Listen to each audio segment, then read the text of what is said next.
We all know how this ends, with you behind bars. Oh, I'm shaking in my custom baby seal leather boots. You will leave Metrocity.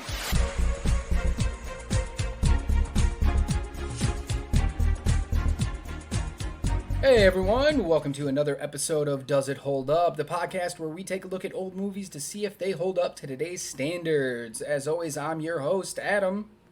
With Emily.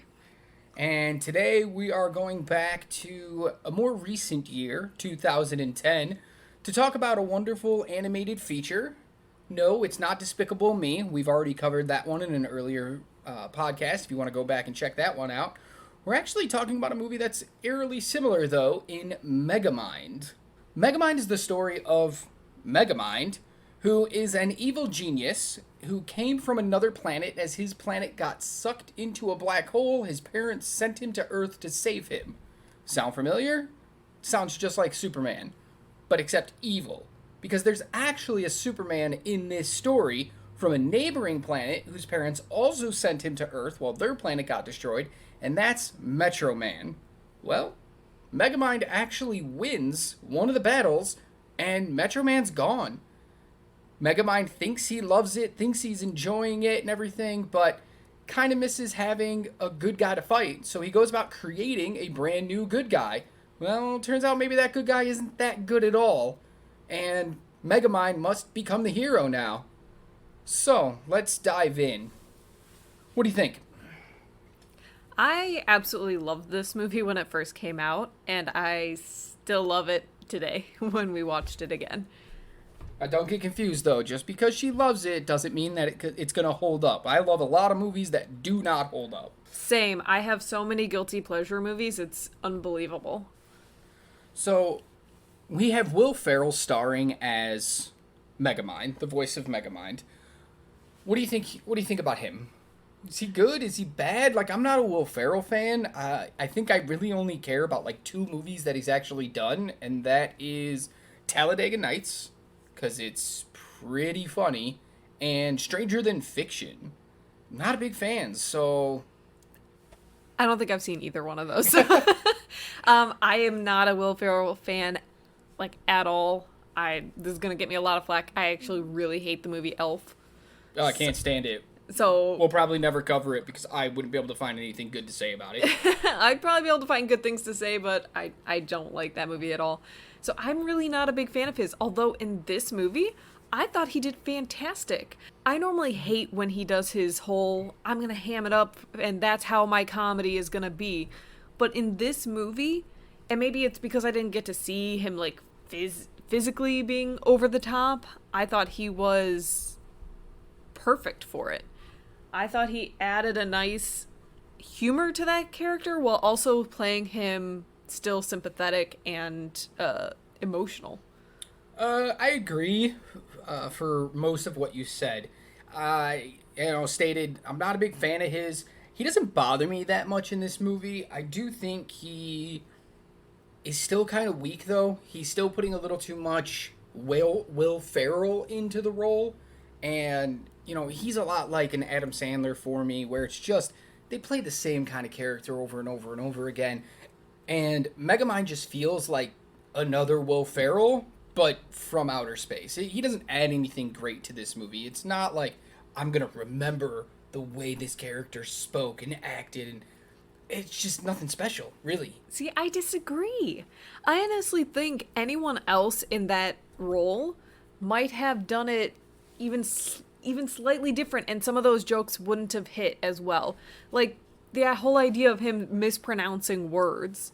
Spider, Yeah, but I mean, I can say Metrocity instead of Metro City. That doesn't make it special. Yeah, but for me, I feel like someone else might have not portrayed it as well. I mean, they originally wanted Ben Stiller to do the role of Megamind, who has a fun little cameo as Bernard, the library keeper. That's Ben Stiller, because he couldn't commit. He was doing something else, or I don't know the actual story, but for some reason he didn't end up being Megamind, but he still wanted to be a part of it, so he took on the role of Bernard before he gets taken over by Megamind. But he was originally going to do it, and I think he probably would have done fine with it. I think you needed that nice. I mean, you little could have had deeper Adam Sandler voice. do this too. No, his voice is way too high pitched, and since he was supposed to be I mean, kind of that's a just- weakling, but like that's his- having his deeper voice would But have that's been just fine. Adam Sandler's voice. That's his character voice. Yeah. I mean, if you've seen a lot of his movies, yes, he does that weird, stupid voice in the comedies, but he's done some dramatic movies and he doesn't have that voice in it.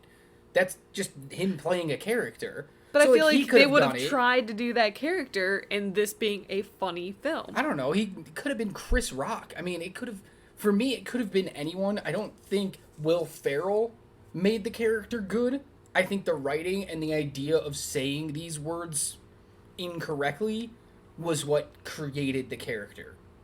So I don't know. I mean, we're gonna disagree. Yeah, and that's totally fine. But I know you had said previous, like he is so good in this movie. Yes. And I think he's just mediocre or mediocrity, or however he would pronounce Yeah. it as Megamind. He's just mediocre. He's doing a Will Ferrell thing, and I don't know.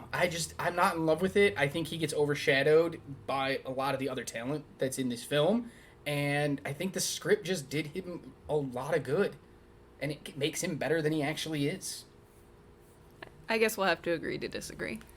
Then he is fighting Mr. Metro Man, who is the Superman of the story. You know, invulnerable, all these powers, everything. And he's voiced by the always talented Brad Pitt. Yeah. Which I didn't actually realize until, like, this latest viewing, when I got to see the cast list, and I'm like, it makes so much sense. Yeah, he does a really good job of hiding that it's Brad Pitt. There's definitely moments in this movie where he's speaking and I'm like, that's Brad Pitt. Yeah. Like, I hear it so much. But then there's other times he's talking and I'm like, I don't know, that could be any comedian doing a voice. Like, it doesn't stick out in your mind of like, that I know who that is. Well, and you also don't really expect Brad Pitt to be doing voices, like a voiceover. Not just a voiceover, but one who has like 8 total minutes of screen time. Yeah. Like, he's got like 30 lines of dialogue in the entire movie. It's not a lot. And you got this A-list actor who, you know, in 2010 was blowing up and just, he's huge. I mean, he's been blowing up since the 90s, let's be honest. But, you know, he was still huge, still working on a bunch of big stuff. And you get him to be in 8 minutes of your movie as a voice that nobody's even going to recognize. It's just, what a weird thing, but he actually pulls it off really well. Like, I 100% believe that Metro Man Is basically Superman. is real. He puts so much life into the character for such short screen time, and he has some of the best lines in the whole movie. I mean, in the opening, when Megamind has Metro Man trapped inside the observatory, and they're going back and forth, and it's like, I'm going to heat you with or cool you down with or heat you up with revenge. And Metro Man just responds, he's like, it's pronounced revenge, and it's best served cold. And you're just like, that's amazing. I did that whole scene. Yeah, no it was justice. so Please wrong. go YouTube it, Google it, watch the whole movie. He outshines Will Ferrell in that part for me. And then he, once again, you were just going to jump ahead in the movie here, but he doesn't actually die. You know, spoiler alert. How dare it's a you. 12-year-old movie. Get over it. But Metro Man doesn't actually die in the beginning when everybody thinks he did. He was done being Metro Man. He didn't want to be a hero anymore, so he kind of departed and dipped and grew a beard and was hiding out and became Music Man, so he could keep the logo. Wonderful His name. words, not mine. But when Megamind and Roxanne Richie, who we're going to get to in a second because she's wonderful as well, they find him hiding out, and he steals this entire scene from them. Like, yeah, they're acting, their voices are carrying, they're doing a great job of, like, showcasing, oh my god, we can't believe you're still alive, and we're also kind of pissed at you because this new villain is really wrecking stuff and you're doing nothing about it. And then Brad Pitt's just here like, cool, let me sing you this song that I wrote, because, like, I'm awesome, and I can see through lead, and you're like, okay. Though it totally leads up to one of my favorite jokes of the, granted you have talent, Yes. when he really can't He's a sing. terrible singer. Like, let's not kid ourselves. Brad Pitt, you'll never hear this, but please don't sing anymore in movies. Unless it's for a joke like this. Yes. But again, he steals that scene. He's in it with a veteran voice actor like Will Ferrell, with a comedian, and he's funnier. He delivers his lines better. But again, is that the writing or is that him? Because I feel like he had a lot of that good straight man writing to him that, you know... But he didn't. I mean, he had just as many jokes as Megamind. There was no real straight man. The straight man in this is actually a straight woman. In the character Roxanne Richie plays the straight man in this. He's just as funny, if not funnier. But is he funny because he has the whole, like... He's supposed to be the hero, the straight super... man. Almost like Captain America, Superman vibe of like, no, I love you, random citizen. Yeah. But that's funny. And the way he delivers it is funny. That line, you want to talk about that line coming out of somebody else? That line right there, I love you too, random citizen, could have been said by anyone, and it would have come across flat. Really flat. Because there's nothing funny in that line. It's not a, yeah, oh, bow down to me, Metrocity, when it's clearly pronounced Metrocity. It's not Spider. You know, like, he doesn't have funny words to say. He has very straightforward lines, but the way he reads them, so funny. He's only in 8 minutes. He's the star of this movie for me. While I'll disagree that he's the star of this movie, I will agree he does a wonderful job. I'm not trying to argue with you at that. I'm merely, like, talking back as if you're... Because you came so hard at Will Ferrell. Well, I gotta come hard at Will Ferrell. He needs to do better. I had to come at you for Brad Pitt. Understandable.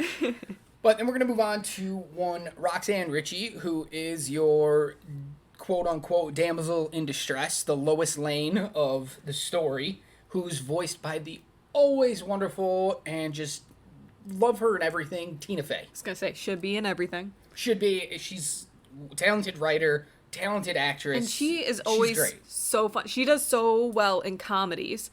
And I love that they don't give her superly explicit comedic lines in this. No, she is the straight man in this. She's the one everybody else has to play off of. And she can further jokes, but she doesn't get a lot of comedy herself.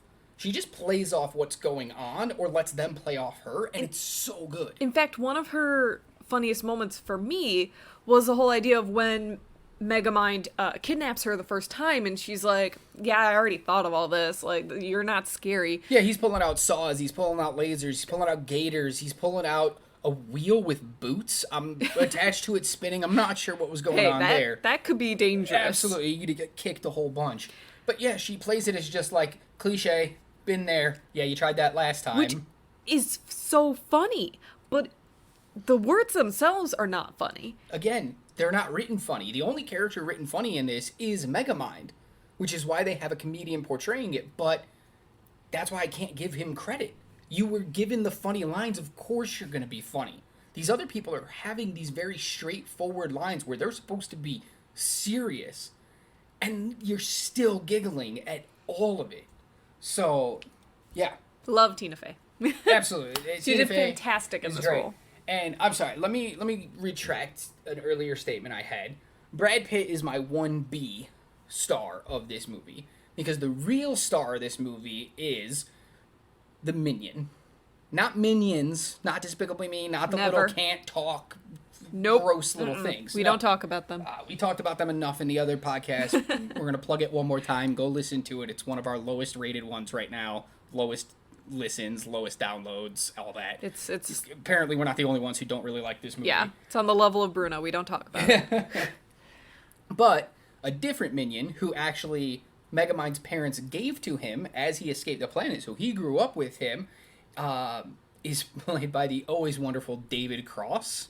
Not a name a lot of people recognize, but if you look him up, you're going to be like, oh, I totally know him. He was in so many things, and he's always so good. And he is everything in this. He kills it. It's...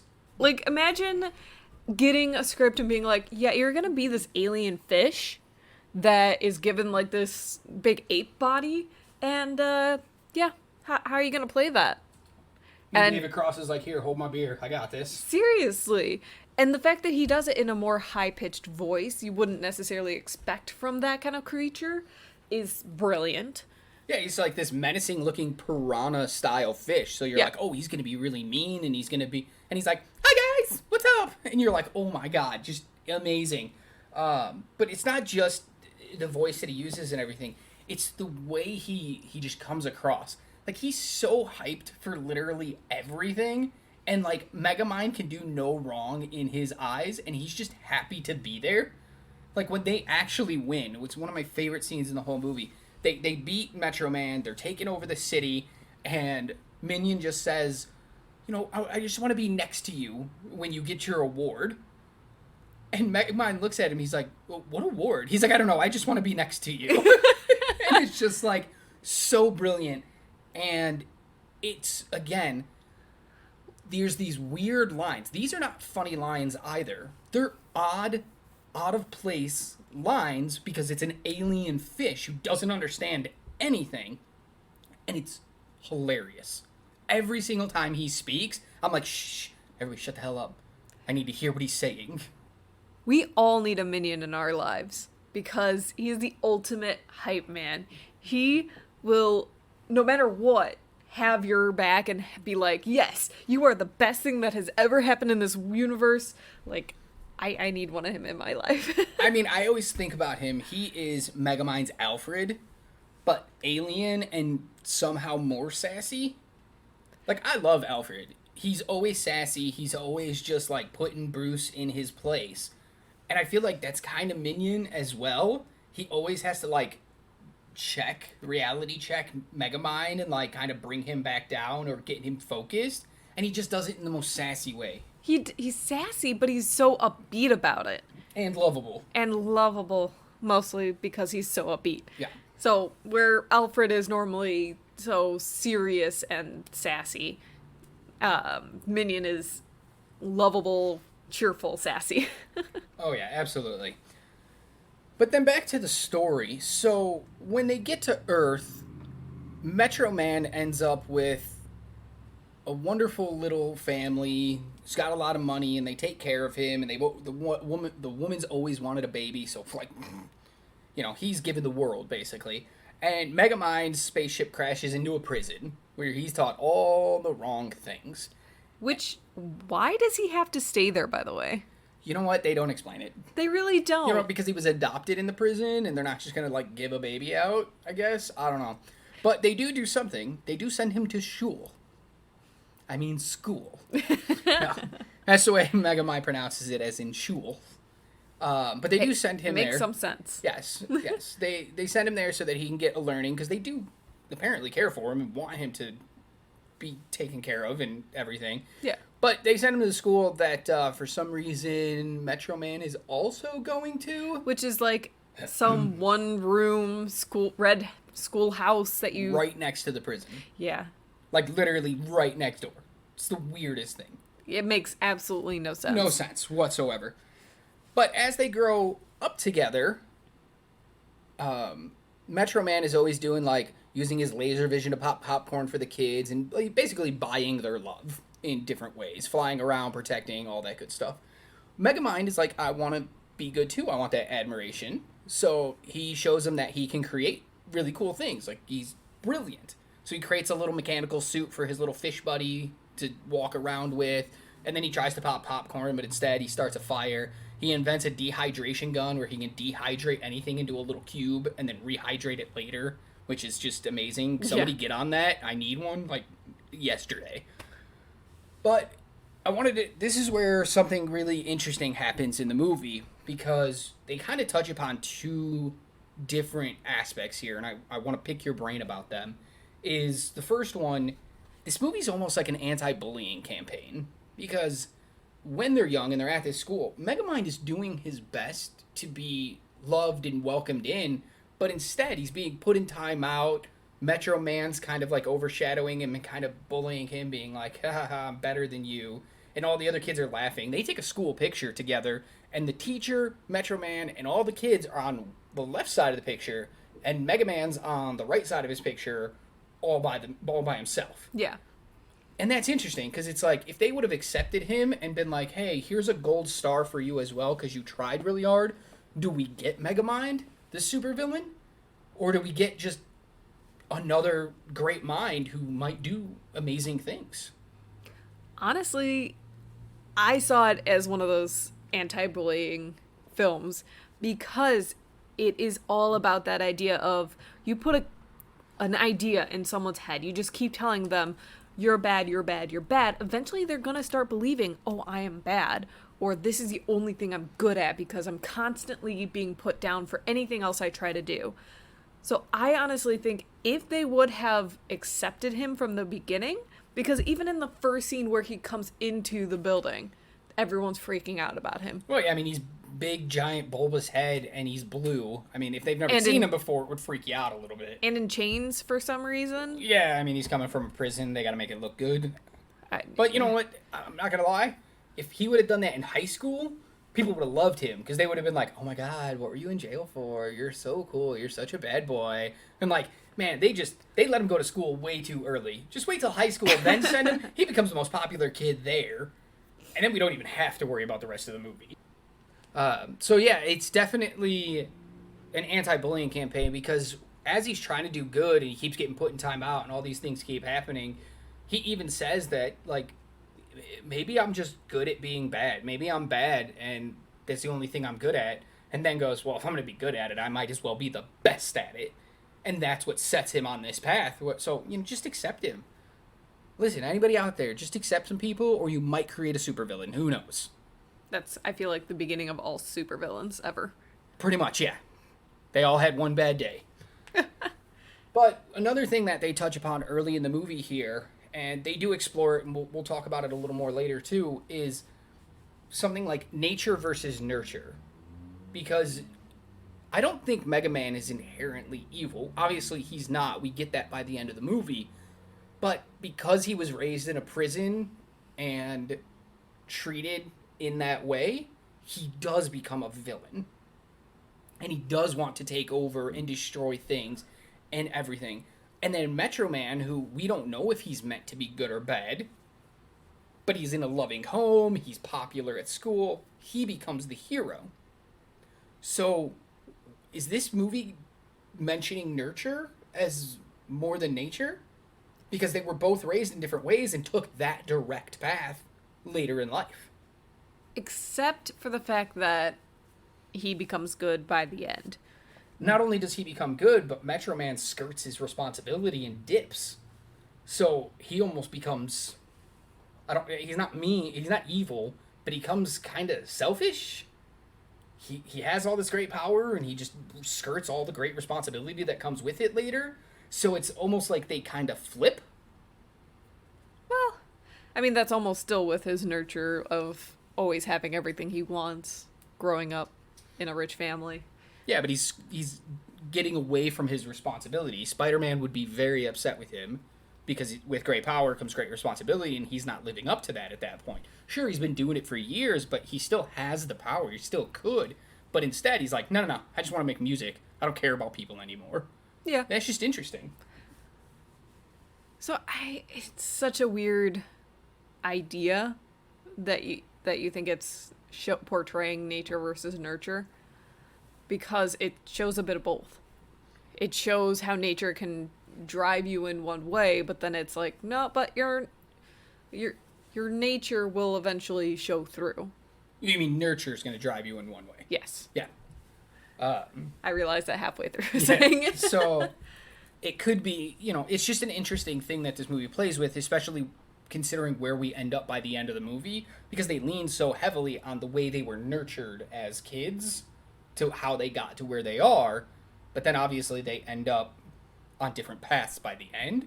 Just a neat little thing that I think could raise a lot of conversation between like parents and kids, or watching this movie together. See, for me, the biggest talking point on that, when we're talking about themes, is the theme of choice. You can choose what you want to be instead of having to let other people choose for you. Not only with Megamind, but the idea of Metro Man. Just because you have this power, this responsibility, doesn't mean that you have to be a hero. It's the idea of the obligation versus want. Are you obligated to be a hero? I guess, because you have that power, but have you always wanted to? No. You should be able to follow what you want. That's a fair point. do believe he wanted to be a hero. But wants can change. Absolutely.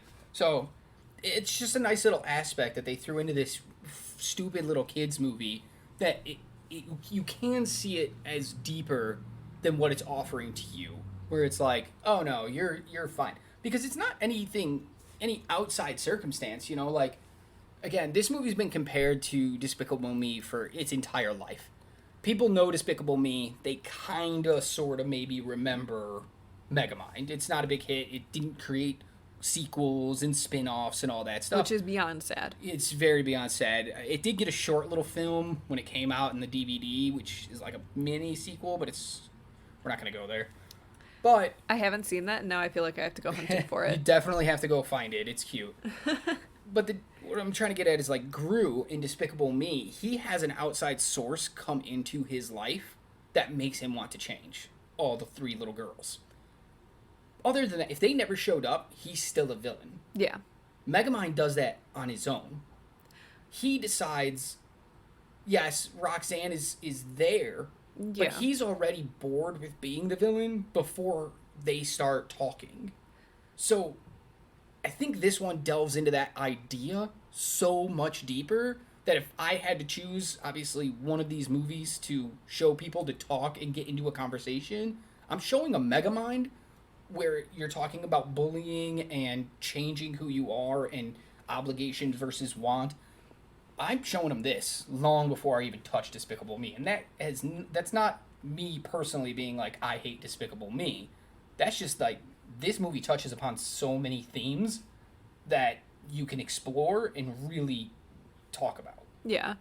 Because there's not just those, but it's that, and this comes with the whole bullying thing, but the idea of perception.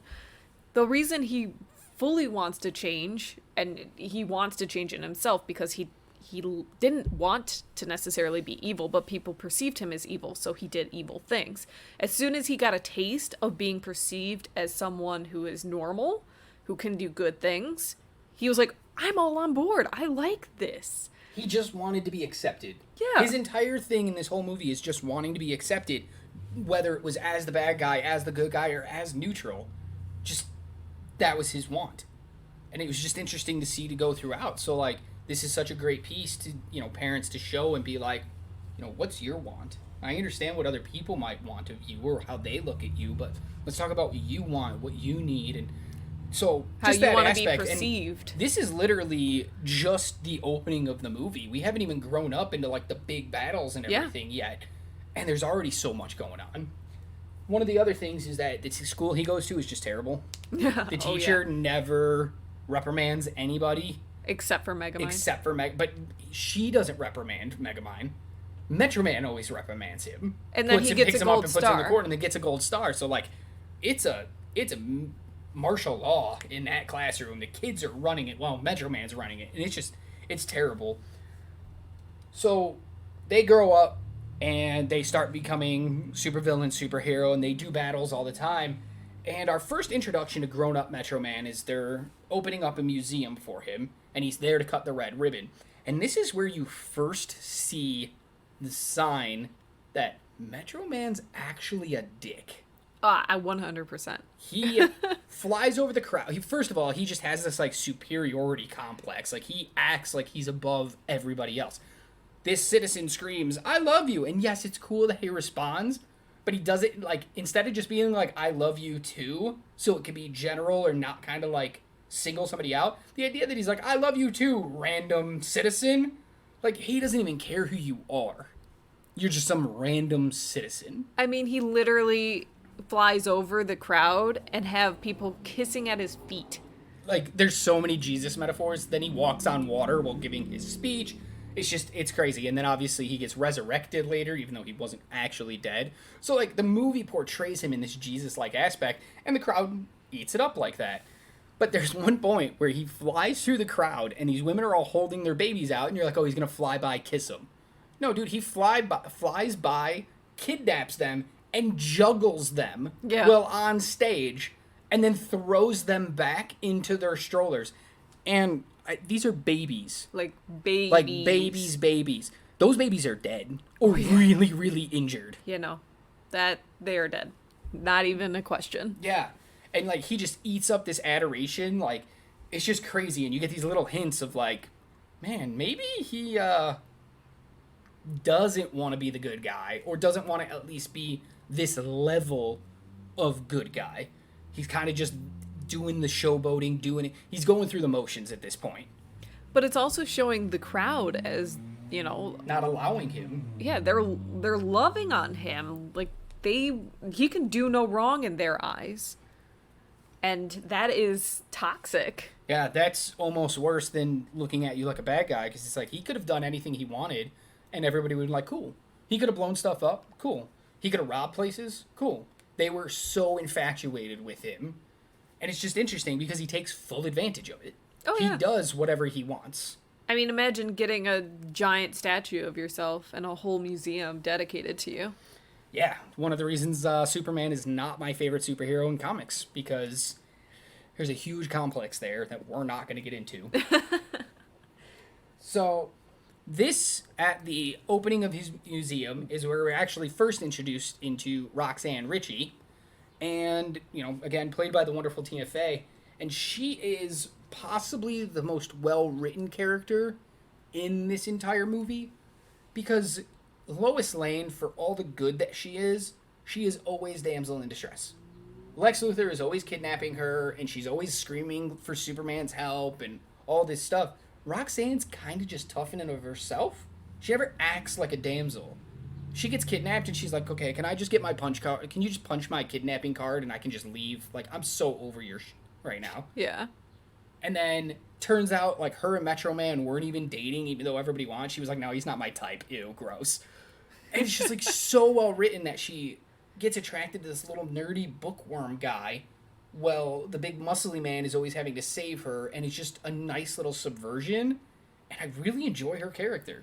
Yeah, they write her very strong. They make her almost stronger than Megamind in many senses, in which he literally comes groveling to her, "You're the smartest person I know. I need your help." At towards the end, Because she's the one that figures it all out. she uses her mind, but she's also not afraid to, like, Get physical. Like she literally goes to bat against some people. Yeah, absolutely. So, she's just great. And then we also get introduced to her cameraman, because she is a news reporter. She's the play Clearly, on Lois Lane. And his name is Hal, which is just funny in and of itself. Voiced by an always talented Jonah Hill. But, God, this character is just grating, and that's the point. He's a sociopath. He is creepy. I know you really want to get into this, because he is beyond. Like, if you met this man in real life, you would call the police, because you'd be scared for your life. I'd have some pepper spray on me at all times if I had to work with him. Yeah. He's the kind of guy you keep your eye on in a bar, because you never know what he's going to do to something around there. So go ahead, get into it. For me, they didn't have to make him so overly creepy. Well, tell me how he's creepy. So Break it down.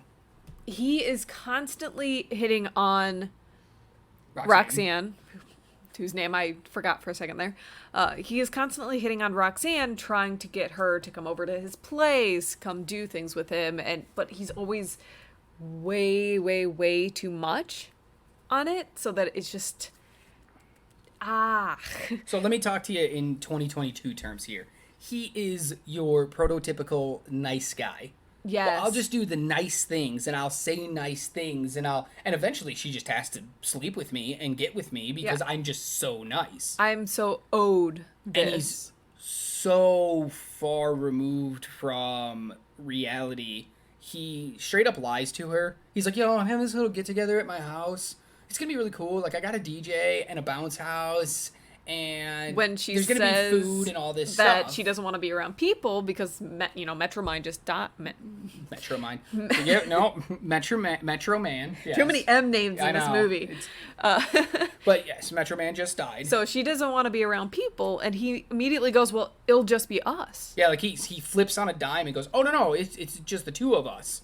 And then you can see it even in her eyes. They animate her so well in the moment she has to talk to Hal. It was like, she's entirely creeped out by him.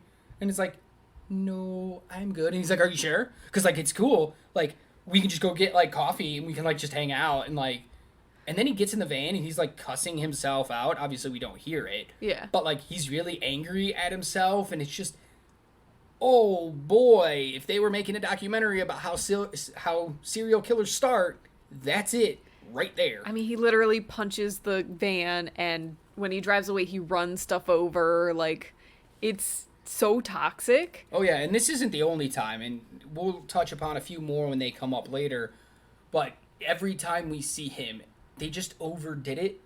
Yeah, they didn't have to go as hard on that part of his character for him to still end up where he ends up. Yeah, I mean, a little creepy still goes a long way, but a fun fact for you, because I don't think I've done a single fun fact yet this episode. No, this will be the first time. When we first meet Hal outside the opening of the library, on his vest, he has a yellow smiley face pin. You don't recognize it. Most people don't because it's not exactly the same. But it's a nice little homage to Watchmen, I the actually comic had Watchmen, that thought. and the comedian who wears a little smiley face pin, who is a good guy.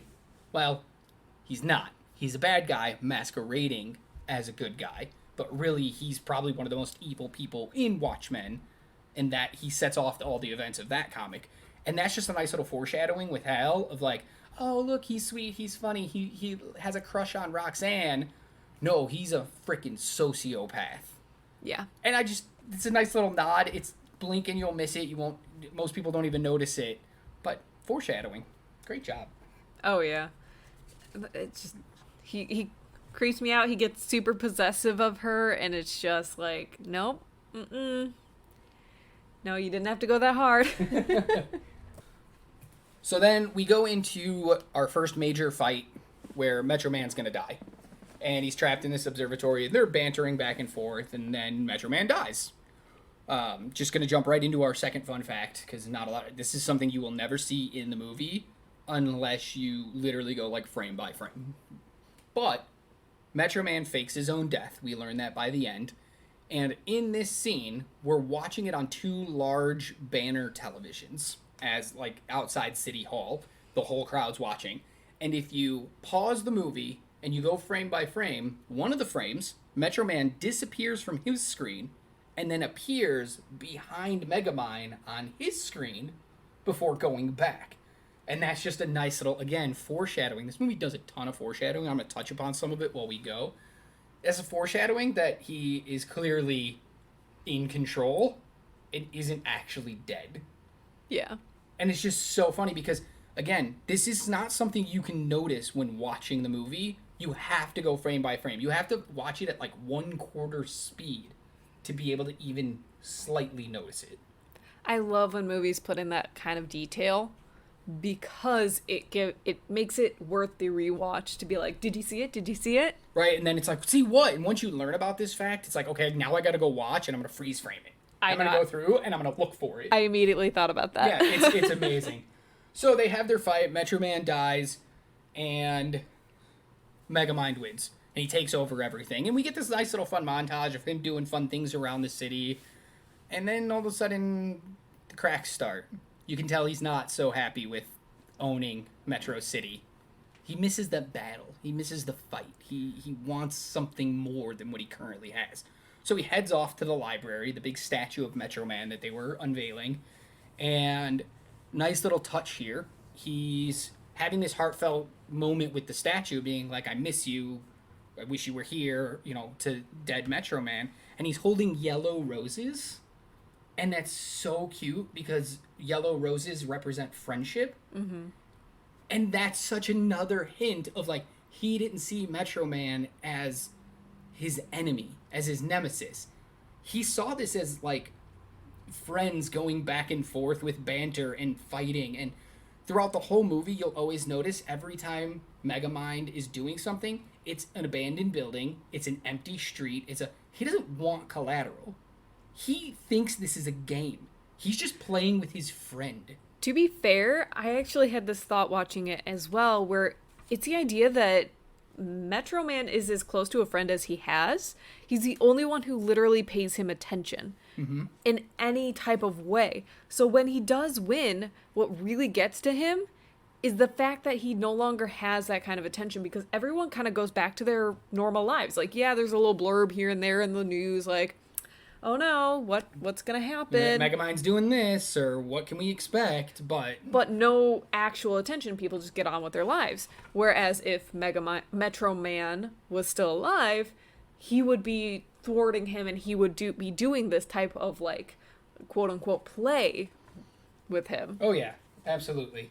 So we get this moment, and then as he's talking, Roxanne's also there, and she's like, "Hey, who's there?" So he dehydrates Bernard, the library guy, and puts him in his pocket, and he replicates himself as Bernard. He's got this wonderful little watch that can kind of project an image, although it might be more than just a projection, because he can touch stuff and move stuff, and Roxanne can touch him without realizing that it's just a projection. So he, like, actually changes. Yeah, tiny details. You know, some of the science in this movie obviously makes no sense. It's space science. We don't need to know. Fair. So he changes into Bernard, and then they talk for a little bit while he's blowing up the statue. Yeah. He's just casually like, we should probably leave now, and he blows up the statue. And then he starts getting to know Roxanne, while at the same time missing Metro Man.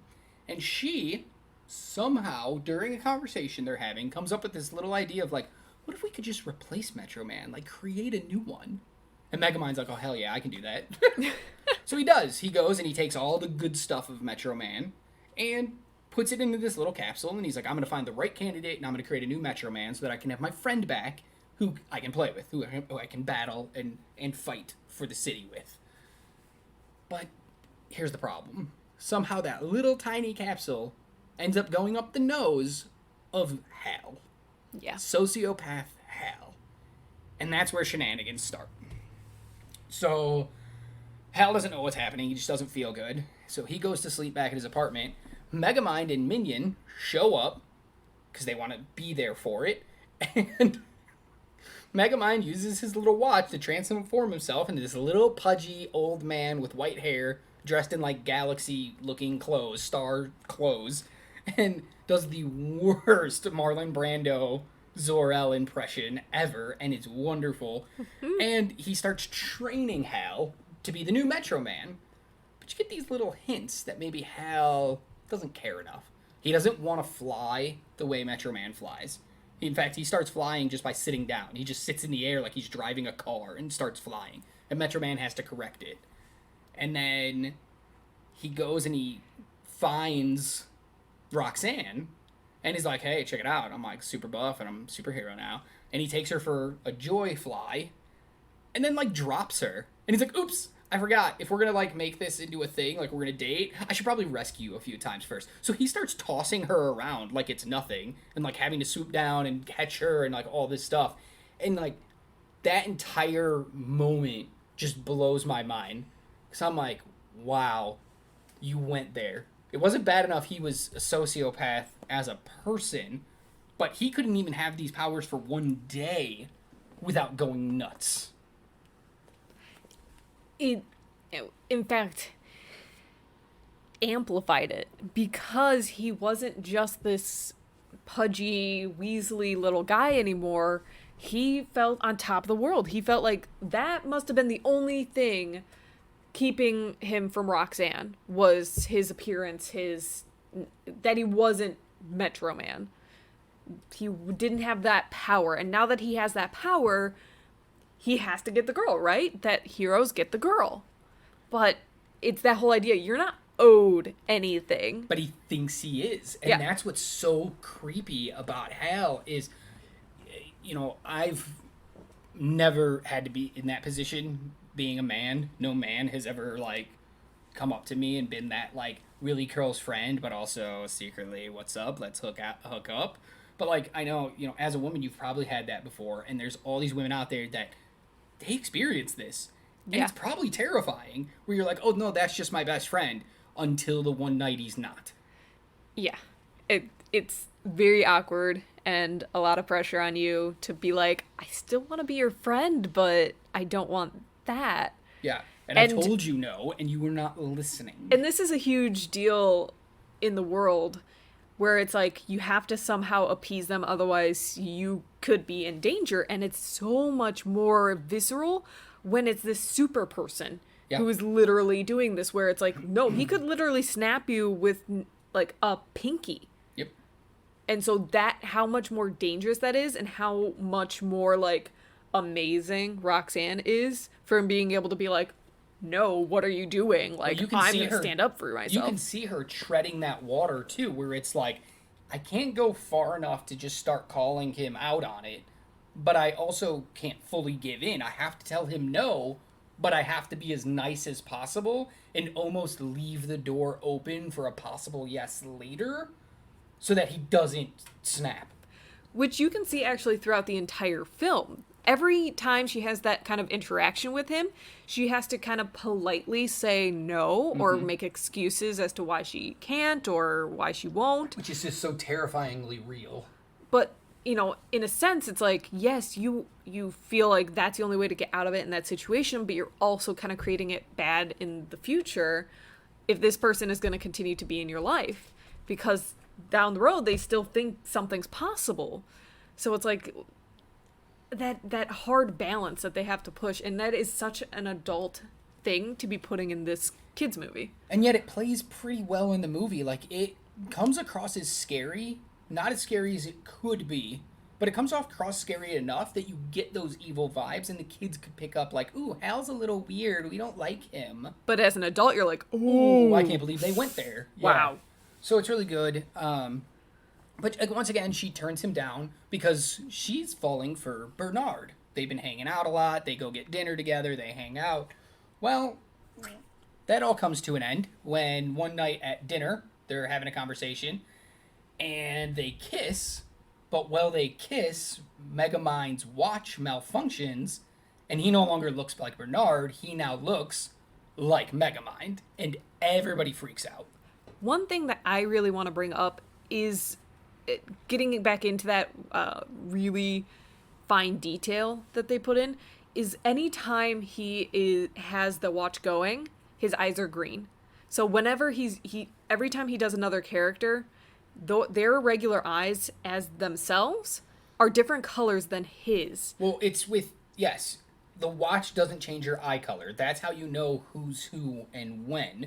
They don't change your eye color. They just change everything else about you. But they don't explicitly say that in the movie. So that's something that you kind of notice as it goes on, of seeing he portrays the warden, who has brown eyes, I believe. Mm-hmm. And so you can tell when it's him because of the green eyes. Yep. Bernard also has, I think, like hazelish eyes. Yeah, they're like yellowy brown. Yeah, yep. Brownish eyes. So you can kind of tell who is who. And I thought that was a wonderful touch, because you don't necessarily notice it first thing. Yeah, I mean, especially with Roxanne and Bernard, she's talked to him like twice. Yeah. Prior to getting to know him as Megamind. So she would notice, but we notice. Mm-hmm. We see it. So, go ahead. I know you got one more thing I know. Coming back to that idea of perception and the idea of she would never give Megamind the light of day. But now that he looks like Bernard, he's someone totally okay to talk to. That level of perception. Even though he has the same personality, he has the same traits, he's not doing evil things because he doesn't need to anymore. He's getting the attention otherwise. But he also owns the city. He's already won. He doesn't need to continue doing evil things. So yeah, it's just another little great touch that this movie has. So she realizes it's Megamind and breaks up with him. And so he's like, I'm going to go and be evil again. Yeah, as one does. As one does, of course. You got your heart broken, you're going to go be evil. Another fun little fact here. Roxanne's dress. Did you notice anything about it throughout the whole movie? The fact that it's a beautiful purple-blue dress. Purple-blue. Yeah, I mean, you're almost there. That it's a beautiful purple dress that has these nice little ruffles. Kind of. So when we first meet Roxanne, she's wearing red. The exact opposite color of blue. Megamind is blue. His Yeah. skin is blue, everything's blue. As she gets to know Bernard and accept him more and more, Megamind as Bernard, her dress changes to a purple. And then at the end of the movie, when she does not care that he is Megamind anymore, her dress is now completely blue. That is So a it really becomes nice a nice touch. little, like, purple in the middle, red and blue combined, because she's on the fence. And then when she fully accepts, her dress is blue. Details, they matter. They really do. And it's not even something you notice maybe your first time through, but it's such appreciated on either rewatches or even just finding out about it and looking back in your head. Oh, what a detail. Like, so much work into it. A lot can be told from color. And that whole idea of it being complete opposite with the red, going to a purple and then to a blue is such a wonderful touch to see where she is at mentally. Without explicitly stating it, without her being like, Bernard, I think I'm falling for you. Mm-hmm. And then Megamind, I've clearly 100% accepted you now. She never says anything like that. She's like, I hate you. I think you're still a jerk. Mm-hmm. And then at the end, she's like, we'll work on it. Yeah. But the dress has shown that even though she might not fully be there yet, outwardly, inwardly, she is fully there. Yeah. Yeah, great details. Great details. And then this is when the movie goes completely south. So she breaks up with him. He gets mad, and he's like, I'm going to go fight Titan, Hal, his new superhero persona. So he goes to try to fight him, and Hal doesn't show up. And he gets mad, so he goes to Hal's apartment, and he finds out Hal's been robbing people. Because he's not the hero you thought he could be. Because you can put the powers of a hero into somebody, but if they don't have the ideals of a hero, the mind, the want to save people, you just gave a bad person power. I mean, the whole idea of power corrupts is tenfold in this case. Absolute power corrupts absolutely, and Hal has all the power. He has absolute power. So without a strong will and morals, you get a Hal. Exactly. So he goes, he finds out he robbed everything. He's got bags of money, he's got video games, he's got speakers, he's got all this stuff. And Megamind gets mad. Yeah. That he went bad. Like, really mad. So he looks at him and he goes, hey, or Titan Hal says, what's the point of being good? It didn't even get me Roxanne. Because that was the whole reason he was going to be a hero, was to get the girl. So he says, get the girl, get Roxanne. And Megamind goes, Roxanne Richie? And Hal's like, yeah. He's like, oh, well, I had Roxanne, and we kissed. And he starts rubbing it in a little bit, because he's trying to get a rise out of Hal. He's trying to get his fight. He's trying to get the fight that he's been desperate for. And Hal goes berserk. And it's not a fun fight. Megamind is in his big mechanical suit, and he's trying to be like, I said something funny. Okay, now you say something funny back. Let's banter. What do you got? And Hal just grunts at him. And he goes, I don't know what to do with that. And it's like really great moments, but you can see Hal has now completely snapped. If he gets his hand on Megamind, he's going to kill him. Yep. There is no line. It's dead. And that's scary. That's terrifying. Watching this man completely lose it and go hard when this character we've learned about through this whole movie in Megamind has a very, I don't want to say kind heart, but a very genuine heart. And he's not really evil, and he just wants to be part of the world, like you said earlier, accepted. Yeah. And now all of a sudden this guy who was created by Megamind wants to murder him. And we're kind of in love with Megamind at this point. Oh, like, yeah. We're behind him 100%. And it's scary, because they do a really good job animating Hal as terrifying. Seriously, as soon as his eyes go red, you're like, oh no. And it's crazy. So Megamind barely escapes this fight and has to, like, run away. And this is the instant that we get that whole idea of the crowd being like, we absolutely adore you beyond the what should be towards whatever superhero they think it is. They go up to Hal, they're like, oh my god, we love you, you're our new hero. And he's like, I wouldn't call myself a hero, it's more like under new management. Yeah. So what a great line, though. Yeah, you're great not line free. For a bad guy. But it's that whole idea of they immediately were rushing in to love him, even though he was destroying things where it looked like you could tell that he was out for blood. Yeah. And it's like, they were like, okay, But they were we ready love to you. accept him no matter Yeah. what, because he wasn't Megamind. That's all they knew. Yeah. Perception was Megamind's the bad guy, so anybody fighting Megamind must be the good guy. Anybody with that kind of super power is a hero. Exactly. But Megamind escapes with his life, and that's when he comes crawling to Roxanne and is like, you're the smartest person I know. I need your help. So they go back to the shul that Megamind and Metro Man went to, and they find out that that's where Metro Man's cave is.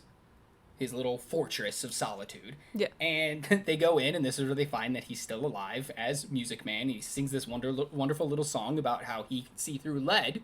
You know, eat it, Superman. I can see through lead. Great touch, though. And, you know, it's all, you're going to come back and save us, right? And he's just like, no, I'm done. Yeah. I'm not doing it anymore. And looks at Megamind and says, you know, if there's evil, just know good will always rise up to win. Yeah. And he like straightens Mega Man's collar and kind of like pats him on the shoulders, and you're like, okay. Then they do this wonderful little detail that I'm sure just skirts by a lot of people, but I catch it and I love it. Is they cut back to Megamind destroying the city in a newscast being like, he's evil, he's not good, blah, blah, blah. And then they cut back to Metro Man, and he's standing, looking into the glass case that has his super suit. And his head is perfectly placed with the reflection that it looks like he's wearing his suit. And then he slowly turns and looks past the camera. And then it cuts away. And it cuts to Titan, Hal, kidnapping Roxanne and being like, Megamind, come face me because this has to happen. So Megamind goes and faces him and saves Roxanne for a moment. And then looks like Mega Man gets hurt really bad. And guess who shows up to save the day? Metro Man. Metro Man. He shows up, and you're like, duh. We just saw him looking at the suit. Of course he's going to suit up. And we get this little fight. Not really a fight. Hal is terrified, and he flies away. And Metro Man chases him and is just, stay out of my city if you know what's good for you. But he doesn't say city. He says Metrocity. Stay away from Metrocity if you know it's good for you. And he goes back, and it turns out that it's Megamind dressed and with his little changing watch like Metro Man. And I think that's such a good subversion because they give you the exact scene of the hero getting ready to suit up and go fight crime again. And then he shows up and you're like, he did it. I don't know what this means for Megamind, but he came back. No, it's just Megamind in disguise, and it's so good. It is wonderful. So subtle and so good. And it's such a smart idea. Like, that is the one person this guy would be afraid of. And he just went for it, and that shows to his intelligence as well. Yes. I mean, that's his bread and butter, is how smart he is, and he uses it, and it's great. But it's also great because the hero doesn't come back to save the day. We have a new hero now. He made his choice. He made his choice, and he stuck to it. Yeah. And he gave Megamind the power to change his fortune and make his new choice. Yes. So it's just, it works on every level for everyone. But then obviously Hal comes back because he knows there's only one person that calls it Metrocity and not Metro City. And he's mad. Then they have this little skirmish, which is weird because Hal has all the power and he should just kill him right away. But cartoon physics, he gets to fly around and dodge laser beams and all this good stuff. And then he gets his dehydration gun that he injected Hal with the powers with, and he sucks the powers out. And he wins.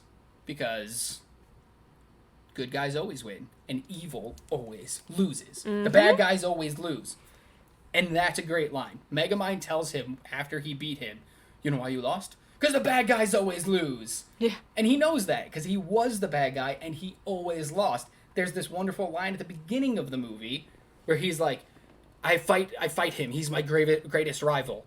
He wins sometimes, I almost win other times. Yeah. And it's just such a great line because it's saying he's never won, but he's almost won. But bad guys always lose. But he also has the line pretty close to the end there where he's like, there's a good thing to always losing. You get to learn from your mistakes. Exactly. And then we get this wonderful little happy ending of everybody loves him. Hal's back to normal and he's going to be arrested. Roxanne has accepted him, and the crowd is all cheering him. And then they all close in on him to, like, celebrate him, and he pulls out his little ray gun. He's like, back up, all of you! Get back! Because he's still not ready to be accepted yet. He's still not at that point. He's still in the evil-ish mindset. Well, he's never been accepted, so how would he know to react? Yeah, he has no idea how to react, but it's so genuine and so funny.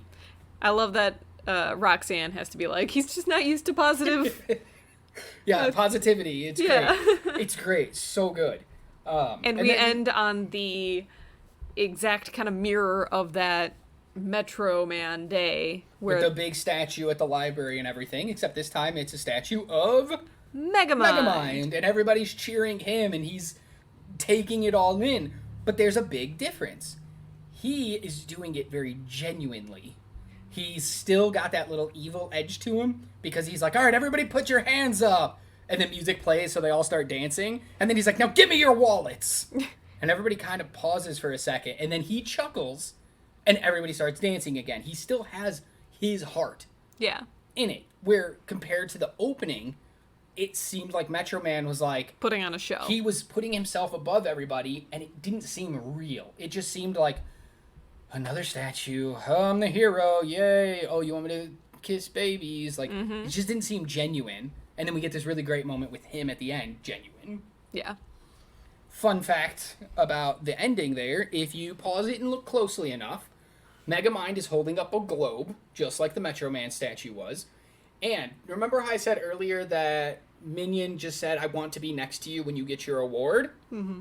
Not only is he next to him playing the boombox, everybody's listening and dancing along to music, he has a tiny statue inside the globe that Megamind is holding. The big Megamind statue is holding. I did not notice that. So that. he gets to be by him always.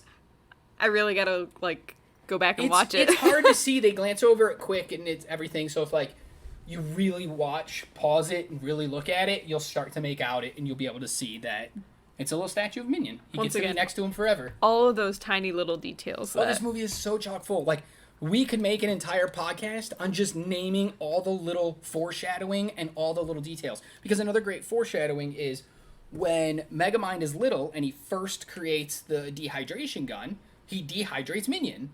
And then he rehydrates Minion, but when Minion comes back to, he floats upside down. He's a fish.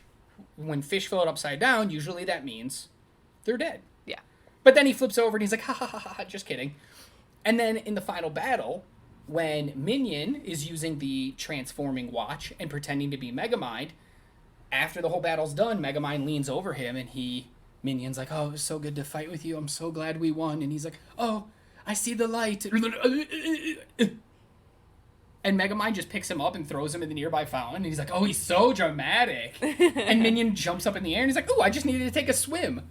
And it's just, they played that scene again. He was dehydrating and dying, comes back to, and he's okay. They mirrored the scene. Not in the same way, but the same idea. And that happens so often in this movie. We can't even go into every single one. Yeah. But when you watch it, this is a movie you have to pay very close attention to if you watch it, because you will love it even more then. So now, as always, we're going to talk about some of the things I didn't like in this movie. You know, we just praised this movie for a long time, but there are some major points in this movie that I don't think work at all. So we praised characters for being smart, especially Roxanne. She even is said to be the smartest person Megamind knows, even though he's a genius. But man, is she dumb sometimes. Megamind's voice doesn't change because, again, little details in this movie. When he transforms as the Warden, so Minion and Megamind both transform into the Warden, cosplay as the Warden throughout the movie. And when they talk, they sound like the Warden.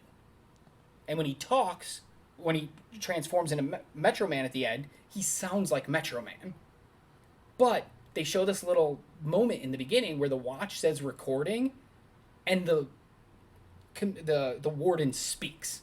So he got to copy his voice. Bernard, he doesn't get a chance. He's in a panic mode, and he just scans his likeness, dehydrates, and puts them in his pocket. They never record his voice. So Bernard has Megamind's voice. How does Roxanne not notice? There's literally a part where she's in Megamind's evil lair with fake Bernard, who is transforming back and forth between Bernard and Megamind and doing a little skit where apparently those two are fighting and they sound exactly the same. And sorry, Roxanne's been shown to be kind of smart in this movie, and she's a reporter, an investigative reporter. How does she not notice? See, for me, that wasn't as egregious, simply because it was portraying the idea of perception. You can look at someone and have, the idea of, back to Superman with his glasses on and Superman without.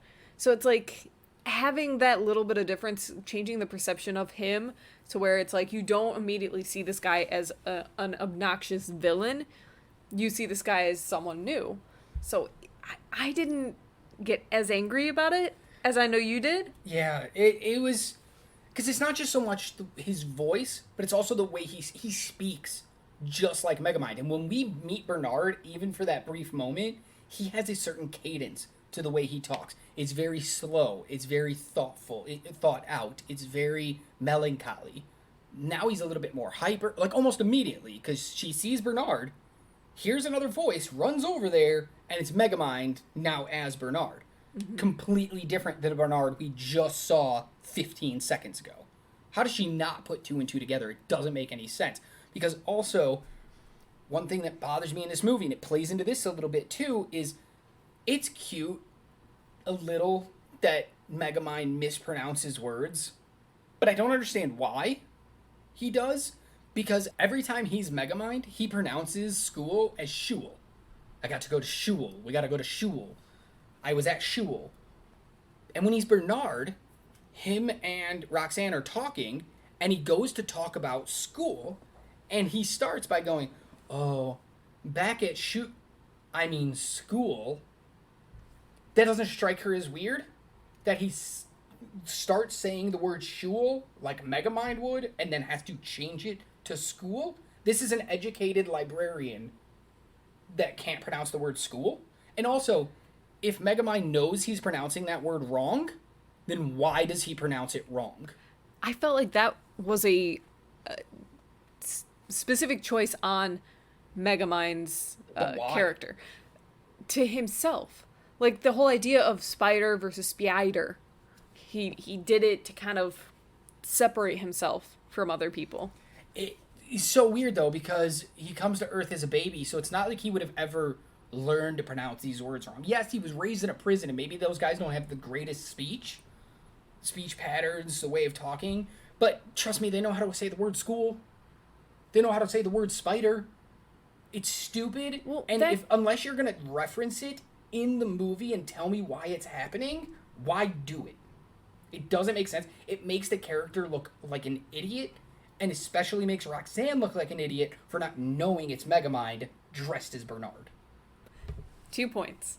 One, I think because he's doing it purposefully, it's more of like his own kind of character choice. Then tell us that. Give us something. I feel like he was kind of telling you that when he was like, spider. Oh, spider. Like, it's him putting on airs almost. That was the way I took it. Sure, absolutely. And then, I just took it as he's an idiot. And then beyond that, she also knows that Bernard is supposed to be a massive Megamind, like, super knowledgeable about Megamind. So it could be a fanatic kind of thing where it's like, oh, I'm going to start talking like him because he's so interesting. Man, you saw this way differently than I did, because I thought it was dumb, and I thought it was like, we'll make him really funny by having him mispronounce words. But only when it doesn't make sense.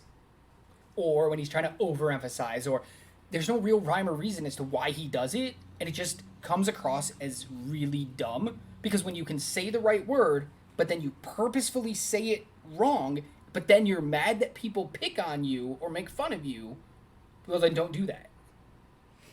If you can not do that, and that's one thing that maybe people look down on you for, don't do it. If you're that upset about it. Well, we don't know that he did that when he was younger. So it could be something that he was just like, I'm gonna start doing this to kind of get attention. Maybe. Because his whole shtick is basically just, I want attention. Give me attention. No matter what I have to do to get it, I will get it. Absolutely. It's like having that kid who will always get in trouble because it's the only way that he can get attention. But that kid knows how to speak. Yeah. He knows how to say words. So it just doesn't make sense. I guess I viewed it different than you did. Yeah, every time I watch the movie, it just bothers me, and I'm like, just say the word. The line would still be funny. Will Ferrell, if you could read it funny without having to mispronounce the word. I guess. And another thing that bothers me is the time. I don't know what time period this movie takes place over. Like, how long? Has it been, like, a month since Metro Man died? Has it been 7 years? What's my time frame here for him to get... I took over the city. Nope, I'm super lonely. Okay, I gotta create a new person. Okay, I fell in love with this girl who's also fell in love with me, and the hero that I created is, like, super bad now. What's my time frame here? Because everything seems to happen in, like, 3 days, and you took over the city, and, like, 3 days later, you're like, oh, no, I'm bored. Like, it just doesn't make sense. It seems to come so quick, and I don't... It's hard to process that. I guess you can kind of get an idea of sense of time based on Metro Man's hair by the time they get to him. He grows a beard. He grows a beard, and his hair is 2 days. Substantially longer. Eh. So I would say him getting bored took about like a couple weeks to a month, and him training took like a week or two. But is Metro Man's hair longer because it's longer, or is it because he's not wearing it all poofed up? Because when we see him later, it's all just flat, and that's why it's long. So maybe it's just he's not poofing it up. Maybe he's always had long hair. Yeah, but he had short hair, like, in the back and sides. I don't know. You're stretching. I'm stretching. Everybody's stretching. Yeah. I'm just saying, the time frame is a little weak for me. Everything seems to happen overnight. I mean, she falls in love with Megamind in, like, 2 days. This man that's kidnapped her forever. Yeah, but we're getting multiple montages that can kind of explain like that. Explain that time is passing. So you have to suspend your disbelief when you get a montage that time is passing. That's okay. That's fine. That's fine. It's just I love the movie, but there's so many little things that they could have just addressed, and it would have made a more complete story. Instead of just like when Hal gets shot with this power-up juice, right? Mm-hmm. He gets knocked out. They hit him with the forget me stick, which is just a baton, and they just hit him and knock him out. Which is really so funny. But when he wakes up, how come doesn't remember Megamind breaking into his damn house? And why is he not questioning who this I'm your space dad is? And you can clearly, Minion is just in an apron and a really bad wig on top of his fishbowl, and Hal just doesn't care. Sorry, Hal is creepy, but he doesn't seem like an idiot. For me, I got idiot vibes from him. You're just going against me on everything. I see really how it is. am. It's fine. I really am. I will admit it was definitely a suspend disbelief moment where, yeah, he probably should have noticed, and that was kind of adding to that hilarity that he immediately was like, oh, okay. But see, that's not funny to me. Yeah. Writing dumb things like that's not funny to me. It just makes me question why. They could have done it in any other way. But they chose that? Yeah. I mean, why couldn't Megamind himself go out and do bad and then, like, teach him through battles instead of teaching him as his space dad? Like, are we saying Superman exists in this universe and maybe that's why Hal recognized? Because he was like, oh, this is kind of like Superman. Superman's got a space dad who taught him how to be a superhero. Because like, that's what they're referencing, and Hal just goes along with it, so I feel like maybe he's seen it somewhere else. Or the idea that comic books and that kind of pulp culture is prevalent in this world, too. Maybe. Because I feel like there's definitely people in this world who would just be like, oh, okay, I'll go with anything you have to say. I mean, I just got superpowers.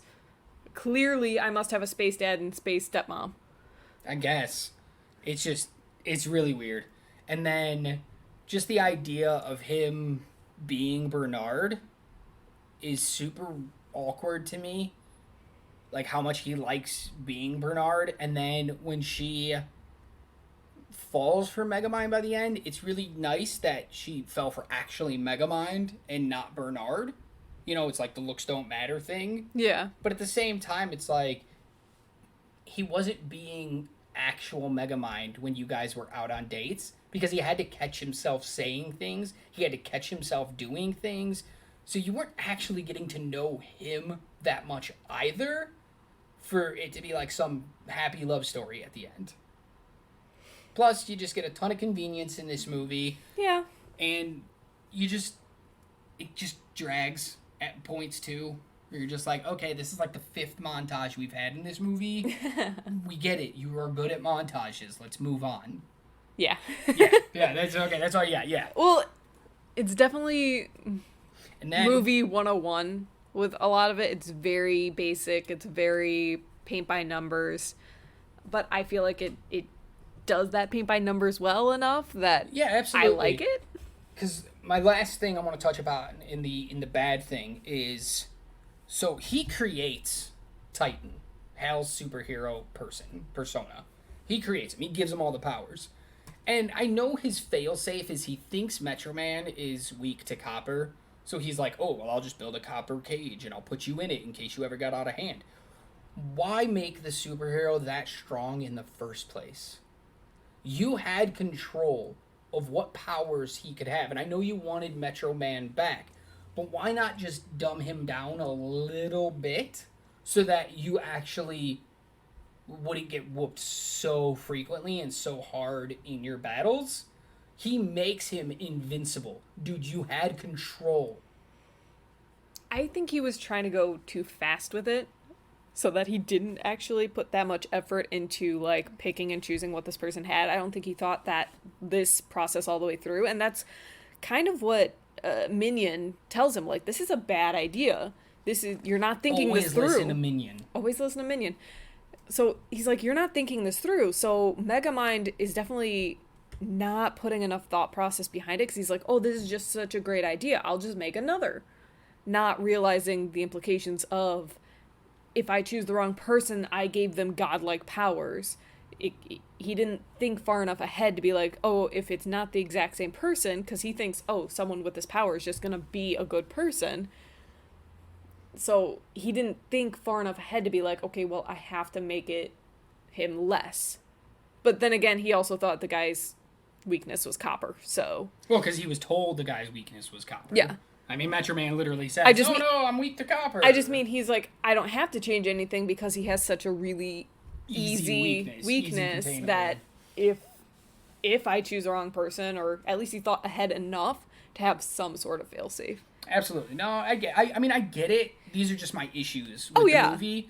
And, you know, I want to touch one more time really quickly upon something we already went into stuff about, but one thing that really makes this movie hard to watch and why I wouldn't choose it maybe to show people or do it is how far they go with Hal into the creepiness, because it does cross a line. Like, no, he doesn't touch her, he doesn't say vulgar things, he doesn't, but he's so far beyond that line as an adult that you're like, well, I can't deal with him. Why would I ever show my kids this? And it could be that's why this movie isn't as loved as Despicable Me. Well, he literally did the whole, you didn't go out with me, so I'm going to kill you. Yeah. I know we already touched upon it. I know, but he did it. It wasn't just a threat. He was literally going to do it. And that's what is that whole crossing the line thing. And it went just too far. Way too far, where he didn't need to be that bad to make Megamind the bad guy, to make Megamind be the good guy. Yeah. You know, so... I could understand that's why it's hard to watch this movie and why I might not show it to somebody. So, before we go into final thoughts here, another fun fact. This isn't something that's like that unnoticeable, but some people might have glossed over it. When Megamind takes over Metro City, you know, this movie came out in 2010, so it makes sense. He's got a bunch of red, blue, and black and white type posters up with just his face, and they all say, no, you can't. Yeah. And it's just such a fun play. I'm sure you recognize it. Yes, I did. What do you recognize it as? As the Obama poster. Yes, Barack Obama, who was president. His whole posters were all about, like, yes, we can, you know, because we can do anything. That was his campaign thing. And so I just think it's really funny that Megamind's like, no, you can't. Yep, in the same exact In the same exact poster. And then if you follow us on TikTok, which I implore you guys to do, we put out a lot of good stuff over there, some fun little videos and stuff. You get box office numbers, you get ratings numbers, you get additional fun facts, you get little skits, things like that about the upcoming movie, little hints to what we're doing. But this is just such a good fact, little fun fact that I don't want to miss out on telling you guys on here. But usually when you're watching a movie, you can kind of see the voice actor in the character. You know, you get that whole, like, vibe or who they're based off of. Well, Brad Pitt voices Metro Man, but it looks nothing like Brad Pitt. Because if you guys know, if you've ever seen, like, the Evil Dead movies, or you watch the show Burn Notice from years ago, or even Ash versus the Dead that was on a couple years ago, you know the actor Bruce Campbell. Well, he was the studio's first choice to voice Metro Man. And if you check out our video over on TikTok, you'll see what we're talking about. It's at Does It Hold Up _ between each word. Come give us a follow. I think you'll like it quite a bit. We also have a Twitter at Does It Hold Up 13. Check that out. We post some fun stuff too. I had a really hot take on there about the movie Inside Out from Pixar. So head on over there and let me know what you think about that take. And now we'll go into final thoughts. Start, please. My final thoughts on this movie, and I'm hoping that it's not because I'm biased, is that it does hold up. There is way more good to this movie than there is bad.